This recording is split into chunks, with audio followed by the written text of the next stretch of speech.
এই নাটক দেখে আমার জানা মতো নাই। এই নাটক দেখে ফুটেজ দেখতে চান? ফুটেজ দেখতে চান? 5 জন সমাবেশ হয়। এখন আমি অভিগঞ্জে গেলে ধরেন আমাকে যদি অভিগঞ্জের মানুষ মারে, আমি ধরে নেব এটা আমার কামাই। ঠিক আছে, মারুক না আমার, তাহলে আমি অভিগঞ্জে গেলে যদি মানুষ বিএনপির বা অন্যরা সব সৈনিক একদম খাড়াই গেছে, এক একজন সবগুলা চুল খাড়াই গেছে। এখন পারলে শেখ হাসিনাকে সরাইতি, তখন তো এক একটা ধান খেতে লুকায় ছিলি, ট্রাকটা সরাইতে পারিস নাই। আজকে একটা শান্তিপূর্ণ জায়গায় আমরা আমাদের শহীদ পরিবারদের সাথে দেখা করতে গেছি, ওইখানে তুই জিয়ার সৈনিকের হ্যাডাম দেখাইতে গেছিস। ওয়ালাইকুম রহমতুল্লাহ। প্রিয় দর্শক শ্রোতা, এনসিপি এবং বিএনপির নেতা কর্মীদেরকে নিয়ে ইলিয়াসুর রহমান কি বলেছেন, চলুন আমরা ধাপে ধাপে আজকের ভিডিওটি দেখবো ইনশাআল্লাহ। তো ভিডিওটি না টেনে শেষ পর্যন্ত দেখবেন। চলুন আপনারা দেখুন, আমিও দেখি ইনশাআল্লাহ। গেল দুদিন ধরে আমার প্রধান ফেসবুক পেজ, যেটা 2.3 মিলিয়নের, সেই পেজে বেশ কিছু পোস্ট করেছি। কিছু সময় থাকে না, ধরেন মানুষ কিছু কথা বলতে চায় কিন্তু বলতে পারে না, আবার যা বলে সেটা আসলে সে বলতে চায় না। এই জুলাই মাস সেই মাস যে জুলাইয়ের কারণে আমার জীবনের অনেক কিছু সহজ হয়ে গিয়েছে। আমি এখানে কিন্তু খুব গুরুত্বপূর্ণ একটা কথা বলেছেন, যে কিছু কথা থাকে না যে মানুষ যেটা বলতে চায় সেটা বলতে পারে না, আবার কিছু কথা থাকে মানুষ যেটা বলতে পারে না সেটা বলতে চায়। ঠিক আছে, খুব সুন্দর একটা কথা বলছে। তো চলুন তারপর আমরা দেখি। বিশাল পাওয়ারফুল কেউ না, আমার রাষ্ট্রীয় কোনো ক্ষমতায় নাই, পদে নেই, কিছু নেই, তারপরেও আমি আগের চাইতে হাজার লক্ষ কোটি গুণ আমি ভালো আছি, আলহামদুলিল্লাহ। আমার মনে হয় বাংলাদেশের একদম নির্যাতিত, এই মুহূর্তে সবচাইতে বঞ্চিত যে বিএনপির কর্মী আছেন, তিনিও 2024 সালের জুলাই মাসের আগের থেকে এখন ভালো আছেন। অনেক অভিযোগ আছে, অনেক কিছু আছে, এরকম হইতে পারতো, ওইরকম হইতে পারতো, সেটা আমারও আছে। কিন্তু এই জুলাইয়ের কারণে, এই জুলাইয়ে যারা জীবন, এই কথাটা কিন্তু মারাত্মক একটা কথা বলেছে। 24-এর পর থেকে যে সমস্ত নেতা কর্মীরা গত 17 বছরে যারা কি ছিল নির্যাতিত, নিপীড়ন সহ্য করেছে, তারা কিন্তু আজকে খুবই ভালো আছে। ঠিক আছে, অনেক অভিযোগ আছে, সেটাও কিন্তু বলেছেন। চলুন তারপর কি বলে আমরা দেখেছি দিয়েছিল, তাদের কারণে আজকে আপনারা আগের সেই মশারি গায়ে দিয়ে ধান খেতে ঘুমাইতে হয় না। অনেক কিছু পরিবর্তন হয়েছে। তো কথা একদম সত্য, যে মশারি গায়ে দিয়ে মশারি টানিয়ে ধান খেতে আর ঘুমাইতে হয় না, এই কথাটা একদম সত্য, যে সবাই মানে। তো এখন আজকে ধরেন এদের উপরে কেন এই সমস্যা? এটা কি শুধুই ধরেন আজকে বিএনপির ছাত্র দলের যাদের বিরুদ্ধে অভিযোগ উঠেছে যে তাদের উপর হামলা করেছে, এটা কি শুধুই এই ছাত্র দলের সমস্যা, শুধুই একটা ঘটনা, নাকি এর পেছনে আরো অনেক কিছু আছে? আমি এদের সাথে 2024 সালে যখন আমাদের কথাবার্তা, আমি এখন এদের কারোর সাথে আমার কথা হয় না, যখন কথাবার্তা হইতো তখন আমি এদেরকে 3টা কথা বলেছিলাম, যে এই রাজনৈতিক দল যে তারা যে গঠন করেছে, এই রাজনৈতিক দলটা তারা যেন গঠন না করে, এটা আমার তাদের কাছে অনুরোধ ছিল। ভাই, তোমরা এই দেশের রাজপুত্র, পৃথিবীর বিভিন্ন দেশে রানীর পরিবার, রাজার পরিবার, দেখেন এই কথাটা কিন্তু সবাই বলেছে তাদের, যে তোমরা রাজনৈতিক কোনো দল গঠন করিও না, কিন্তু তারপরে তারা করছে। এই জন্য এখন দেশের এই অবস্থা, তাদের প্রতি মানুষের রেসপেক্ট একদম কমে গেছে। তারপরে আমরা শুনি, চলুন। রয়্যাল পরিবার থাকে না, তোরা তো সেরকম, তোরা সেইখানে থাকবি। তোরা রাজনৈতিক মাঠে যখন আসবি, রাজনীতি মানেই তোরা ভোট চাইতে হবে। ভোট কার বিরুদ্ধে চাবি? ভোট চাইতে গেলেই তো ভাগাভাগির প্রশ্ন আসবে। ভাগাভাগির প্রশ্নে কি বাংলাদেশের রাজনীতিতে কেউ কাউরে ছাড়ে নাকি? এই দেশের মানুষ এমন চুতিয়া, এরা মসজিদের সভাপতির পদ নিয়ে আমেরিকার মতো জায়গায় মসজিদের ভেতরে মারামারি করে। এর নাম হচ্ছে বাঙালি। পৃথিবীর কোনো দেশের মানুষের মধ্যে আমি এই মসজিদ নিয়ে এত কমিটির এত ঝামেলা, সবচেয়ে নিকৃষ্ট। খুব সুন্দর একটা কথা বলছে, যে এই দেশের মানুষ এত বড় একটা যে মসজিদের সভাপতি হয়েও মসজিদের টাকা নিয়ে ভাগাভাগি করার পরেও মারামারি করে। ঠিক আছে, এমন মানুষদেরকে আমরা মসজিদের সভাপতি বানাই, যারা মসজিদের টাকা ভাগাভাগি না মারামারি করে। দেখেন আমেরিকার বুকে তো মসজিদও এরা করে। আপনি যদি একটা আরবিয়ান কোনো দেশের মসজিদে যান, আমি একটা আফগানি মসজিদ আছে এখানে, সেখানে জুমার নামাজ পড়তে যাই। পাশে এখানে আরেকটা মসজিদ আছে, এটা হইল গিয়ে আপনার উজবেকিস্তানের, অনেক সুন্দর সুন্দর মসজিদ। আর বাঙালিরা এই ধরেন এই জায়গায় একটা এই যে নূর মসজিদ নামে একটা মসজিদ আছে, এই নূর মসজিদের এই লোকের কাজ হলো বিভিন্ন মানুষের কাছ থেকে ধান্দাবাজি করে টাকা পয়সা উঠানো, উঠায় বেসমেন্টের ভেতরে মসজিদ বানায়, বেসমেন্টের নিচে একদম মাটির নিচে ঢুকতে হয়। মসজিদ বানানোটা মূল টার্গেট না, ও টার্গেট হলো টাকা পয়সা হাতায় না, ও মিডল ইস্টের বিভিন্ন দেশের কাছ থেকে, প্রবাসীদের কাছ থেকে ও টাকা তোলায়। আপনাদেরকে বলে রাখলাম, এই যে নূর ফাউন্ডেশন নামে আমেরিকায় একটা ফাউন্ডেশন আছে, এটা হলো বাটপার একটা, এখানে এই বাটপারে কেউ টাকা পয়সা দিবেন না। তো এগুলো বাংলাদেশের মানুষ করে। অপ্রাসঙ্গিক কথা একটা বলে ফেললাম। তো ধরেন আপনি রয়্যাল ফ্যামিলিতে থাকতে পারতেন, আপনার সেই থাকতে পারতো, আপনি কেন নিয়ে রাজনীতিতে গেলেন? রাজনীতিতে যাওয়ার আগে আপনার কিছু কাজ ছিল, সেই কাজগুলো আপনাদেরকে করতে বলেছিলাম, আপনারা করেন নাই। আজকে পর্যন্ত 2024 থেকে 2026 2 বছর হয়েছে, আপনি কি জানেন হাসিনার সঠিক কথা বলছেন। মানে রাজনীতিতে যাওয়ার আগে একটা কাজ ছিল, সেই কাজটা এরা করে নাই। তো কাজটা কি মানে জানেন? সেটাও জানা মানে চলুন আমরা জেনে আসি। মানে লেজ ভাই বলবে যে কি কাজ। সেই জঙ্গি নাটকের সন্ত্রাস দমন আইনের সেই আসামিরা এখনো জেলখানায় আছে অনেকে। এই গত 2 দিন আগে একজন বেরিয়েছে বিডিআর এর পিলখানায়। এটা সত্য কথা বলেছে। অনেক আলেম এখনো জেলখানায় পৌঁছতেছে। কেন ভাই আপনারা আলেমদের বিষয়ে কেন আপনারা মাথা ঘামাচ্ছেন? আপনারা মানে দল গঠন করে রাজনীতিতে নেমে গেছেন, এটা একটা কথা বলেন? মানে এটা যে শুনবে সেই তো ইয়ে করবে। আলেমদের ভিতরে এমনকি সরকার দলীয় কেউ কিছু বলতেছে না, এটা কেমন ধরনের কথা বলেন? সবশেষে এটা বলে নেই, এই এই যে বের হয় না, এই বের হওয়ার কোনো না কোনো জায়গায় এই আমার মতো দেশদ্রোহী, একবার বিএনপির কাছ থেকে টাকা খাওয়া, একবার জামাতের কাছ থেকে টাকা খাওয়া, একবার আওয়ামী লীগের কাছ থেকে টাকা খাওয়া, আবার এনসিপির কাছ থেকে টাকা খাওয়া, এই মালটা না, এই মালটার কোনো না কোনো জায়গায় একটা ছোঁয়া আছে। এই যে 2 দিন আগে যে বের হলো না, ওইখানেও ওনার একটা ছোঁয়া আছে। ওনারা আইন করেছে, নিয়ম করেছে, সন্ত্রাস বিরোধী আইনে বের হইলে 24 ঘন্টার মধ্যে, 24 ঘন্টা তাদের জামিন আদেশ পাওয়ার পরে 24 ঘন্টা তাদেরকে অবজারভেশনে রাখতে হবে, মানে ধান্দাবাজি করা, নানান সিকিউরিটি ক্লিয়ারেন্স এগুলো। তোর এই বাপ বলেছে 24 ঘন্টা রাখা যাবে না, 15 মিনিটের মধ্যে ছেড়ে দিয়েছে কারা কর্তৃপক্ষ, তোর এই বাপের কারণে। তো এরকম অনেক কিছুর ক্রেডিট নিতে চাই না, বাট এই কাজগুলো করেছে। এই কাজগুলোর সাথে এই এনসিপির এদেরকে চেয়েছিলাম সম্পৃক্ত। আমি 24-এর পর থেকে এই পর্যন্ত 2টা জায়গায় সম্পৃক্ত ছিলাম, আর কোনো কিছু নিয়ে মাথা ঘামাই নেই। এই 2 জায়গা নিয়ে, একটা হলো পিলখানার হত্যাকাণ্ডের বিচার, এবং এই যে নিরীহ মানুষগুলো, এই মানুষগুলোর করা। ওইখানে নিজাম নামে একজন আছে, হ্যাঁ, অল্প বয়স, বিয়ে করে নাই ভাই এখনো, এই 17টা বছর জেলখানায়, স্টিল হিজ ইয়াং।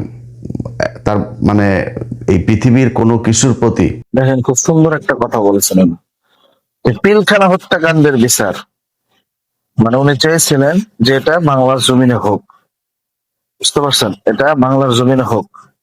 কিন্তু এনসিপির এই নেতা কর্মীরা সেটা হতে দেয়নি। তারা, আপনারা কি মনে করছেন তাদের কাছে অনেক টাকা খুঁজলে পাওয়া যাবে? চলুন আমরা পরবর্তী দেখি কি বলে। এবারে মানুষজনের কাছে শুনি, যাদের মাধ্যমে তার বিষয়ে আমি খোঁজ খবর রাখি, এর নামের কারণে, এই নাম ভুল করে আরেক নিজামুদ্দিনের নাম করে এই লোকটারে 17 বছর জেল খাটাচ্ছে। এরকম করুণ ইতিহাস, করুণ গল্প বিডিআর এর প্রতিটা পরিবারের সাথে। ছুটিতে ছিল, তারে ধরে নিয়ে করা হয়েছে, তার পোস্টিং ছিল আরেক জায়গায়, তারে ধরে এনে বানানো হয়েছে, সে কনস্পাইরেসির সাথে জড়িত ছিল। দেখেন তাহলে এই বিষয়টা কতটুকু সেন্সিটিভ। নাম, সামান্য একটা নামের কারণে একটা মানুষ 17 বছর ধরে জেল খাটতেছে, এমনকি বিবাহ সাথে বন্ধ করে দেয়। কোন দেশে বাস করতেছি রে ভাই আমরা? এটা কেমনে কি বলি বলেন? এগুলো করে এই মানুষগুলোর পিলখানা রাখা হয়েছে। এই হাসনাতকে, আহারে ভাই, সার্জিসকে পায়ে ধরছি ভাই, একদিন আপনারা একটু যায় এই বিডিআর এর ওরা যে এইগুলো করে, প্রোগ্রামগুলো করে, এখানে একদিন একটু আপনি করেন, মানে সরি, সম্পৃক্ত হন। যায় নাই, একদিনের জন্য যায় নাই, নিতে পারি নাই। এই যে আলেমগুলো এখন পর্যন্ত আটক, আরে ভাই বিডিআর এর লোকগুলোরে যদি আপনি ছাড়াইতেন, যদি এদের ন্যায় বিচার মানে হওয়ার জন্য চেষ্টা করতেন, এই 18,000 বিডিআর এর লোক আপনার সাথে থাকতো, আপনার সোলজার হিসাবে থাকতো, আপনার আজকে মার খাইতে হইতো না। দেখছেন, পায়ে ধরে বলছে, তারপরেও তারা যায় নাই। কত বড় একটা কথা বলছে, ঠিক আছে, পায়ে ধরে বলার পরেও তারা যায় নাই। মানে এটা কি বলবো আমি, বলো, কিছু বলার নেই। ঠিক আছে, একদিনও তারা কিন্তু কোনো বিডিআরের কনফারেন্স রুমে বা কোনো বিডিআরের মিছিল মিটিং কিন্তু তারা কেউ যায় নাই, তাদেরও আমি দেখি না। ঠিক আছে, আপনি আপনার কাছের কোনো মানুষকে রাখেন নাই, খালি আপনারা ঢাকা বিশ্ববিদ্যালয়ের কয়েকজন আপনারা আপনাদের মতো করে তারপরে একটা কোরাম তৈরি করেছেন, করে এখানে এই যে প্রাইভেট বিশ্ববিদ্যালয়ের পোলাপানগুলো, এরা রাস্তায় না নামলে দেশ স্বাধীন হইতো। এই যে মাদ্রাসার পোলাপানগুলো, এরা রাস্তায় না নামলে দেশ স্বাধীন হইতো।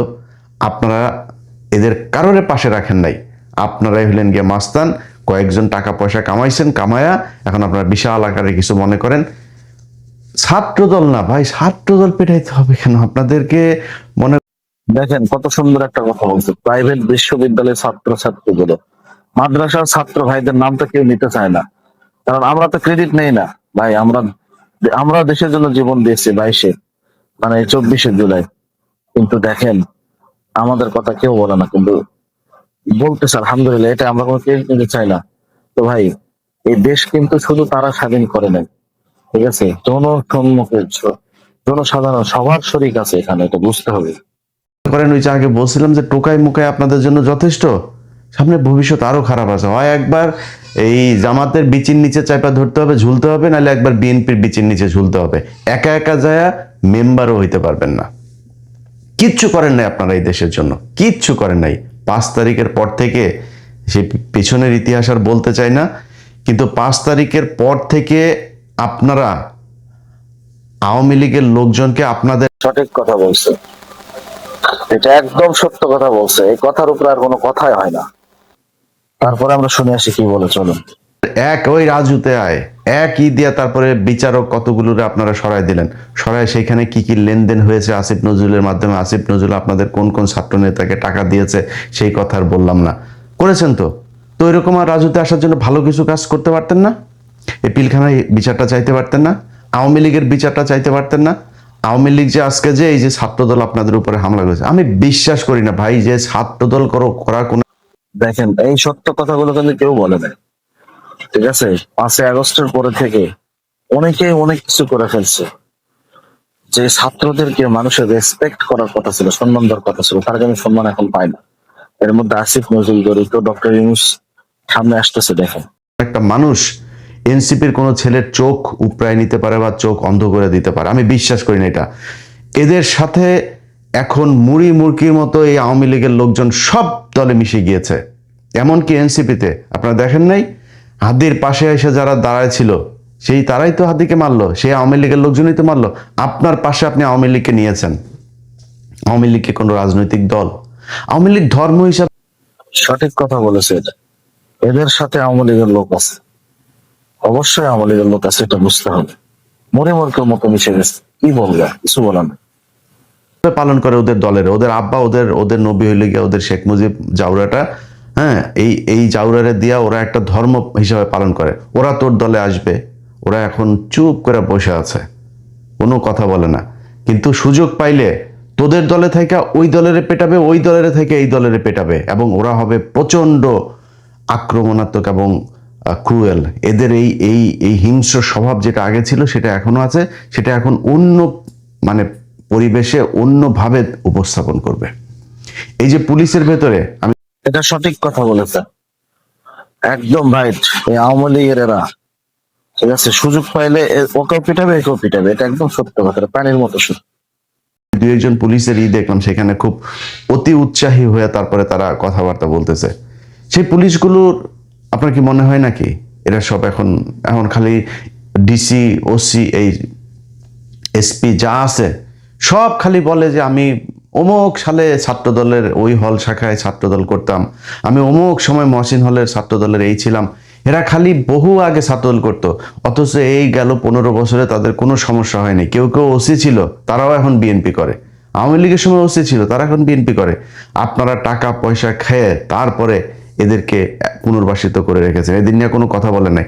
আরে বেটা, তোর দলের লোক আন্দোলন করে এই যে আরব আমিরাতে তারা আটক ছিল, সেটার জন্য আমি ইলিয়াস তাদেরকে। সঠিক, এই কথাটা একদম মানার মতো কথা, যে পুলিশ লীগ এরা কিন্তু কখনোই তারা ছাত্র দলে ছিল না, এটা মানোয়ার ধোঁয়ার কথা।